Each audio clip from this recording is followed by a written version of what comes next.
Hey guys, it's Bill from Linden, Tennessee. So, this is going to be the 10th and possibly final Brusa video. I want to make this video, and I don't know how to make this video available to anybody who might need it. Because I think if you go on YouTube and just search Brusa Charger, I don't know what will happen. Maybe, hopefully, this will come up. Yeah, whenever I download the file, I have to look and see if there's some hot words or something. Anyway, so I think I got this thing whooped. This is the Charge Star menu, or the Charge Star program, and I'm just going to kind of go over all this again just as a walkthrough. So I've got a 96 cell Tesla, 90 amp hour, 90 kilowatt hour battery pack. It has a maximum charge voltage of 396, I think, and that's charging to 4.15. You could actually charge it to 4.2 per cell, but I don't want to do that. So 4.15 is the max. I don't want to do that either. So I'm going to charge it about 4.1. And if my math's off a little bit, I'm sorry.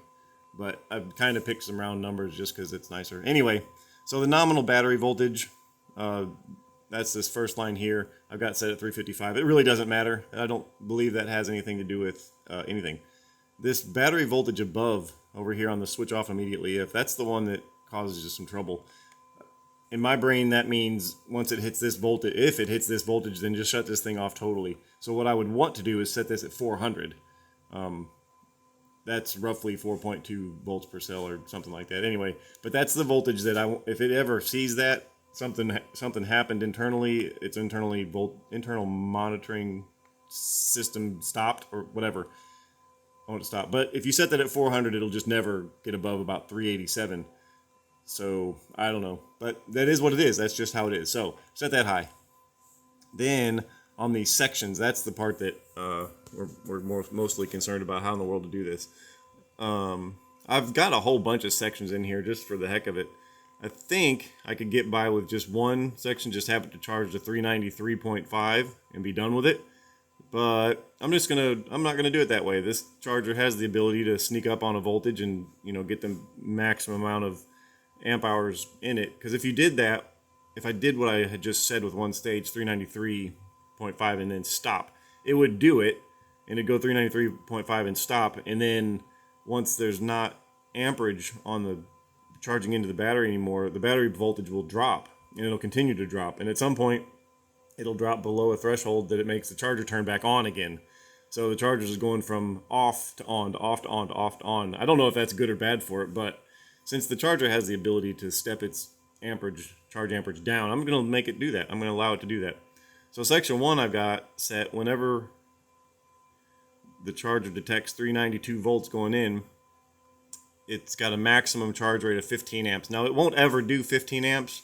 The most it'll do 15 amps from at the EVSE, but by the time it goes through all the circuitry of the Brusa and then actually into the battery, you're only going to see about 7 or 8, maybe up to 9 amps going into the battery, and that's fine.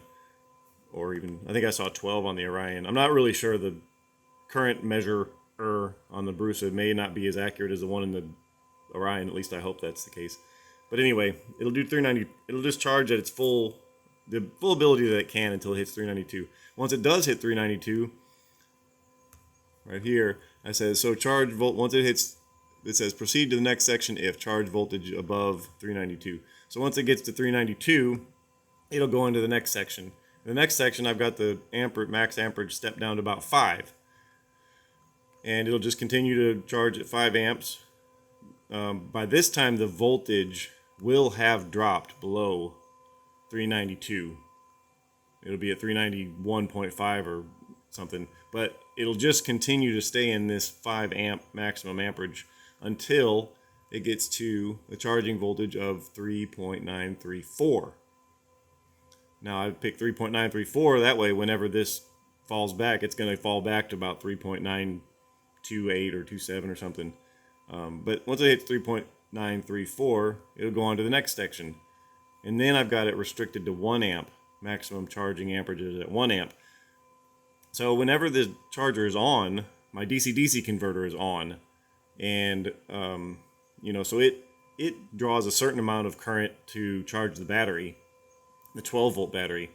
So if I have this set at 1 amp and the DC-DC is pulling, you know, 0.3 or something amps, then, you know, you just got to do the math to figure out what's actually going into the battery.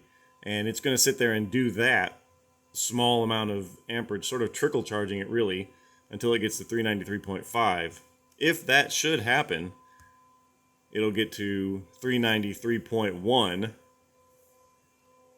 or it'll go into section 4, sorry, and then it'll go to 0.1 amps charging.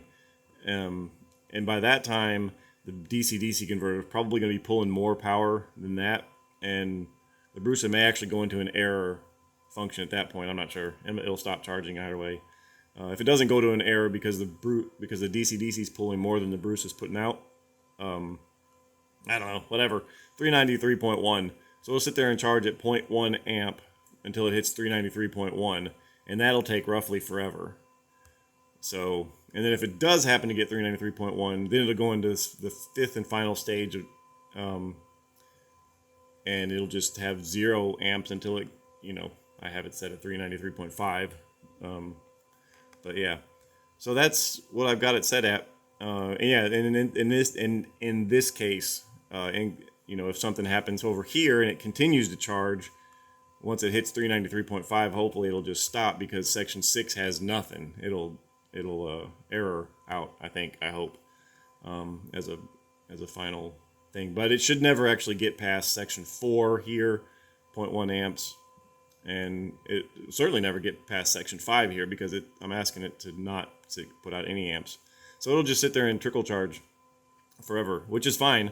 I know lead acid batteries, you want them to be on a constant trickle charge just to keep their voltage peaked out, because that's good for the health of a lead acid battery. You don't have to do that on a lithium battery. I could just as easily stop this at section 3. So once it gets to 393.5, just say stop, and then it just, you know, be done. But again, it's going to be the same situation where the battery voltage will fall back on its own because it's not charging anymore. The DC-DC is pulling some volt amperage, so I've just got it set to trickle and just keep everything alive, keep all the systems going. The BMS pulls a certain amount of energy, a certain amount of power. The radio, remembering the time, pulls a certain amount.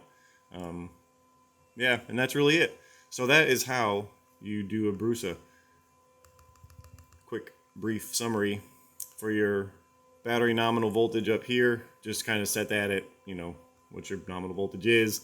Set your battery voltage above to something way above what you would like it to stop at.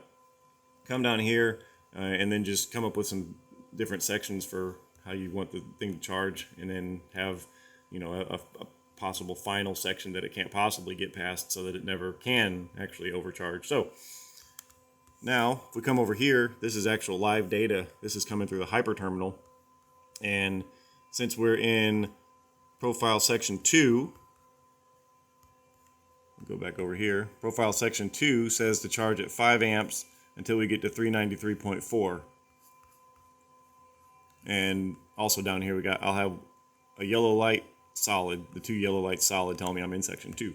So we come over here, we're looking for 393.4. We're at 392.1. We're charging, you know, let's say 5 amps. And yeah, and over here we're showing we don't have an output fault. We got one yellow light on, number 2 yellow light on, and the green light is off. So that coincides with section 2. Once this does eventually get to 393.4, which will take about a year, then it will go into, like I said, it'll go into section 3, and you can see how slow this is charging. So it really will take quite some time to get to 393. And once it does get into section 3, then it'll just do like what we were just talking about. So that's it. I think I got it whooped. I think this works. And yeah, that's all I wanted to do for this video. So I hope this is a reference, and if you're in need of some help with a Brusa, I hope this helps. You can always you know, send me a message or whatever if you need more detail or more help with all this. I'm free to help anytime. So thanks for watching. See you next time.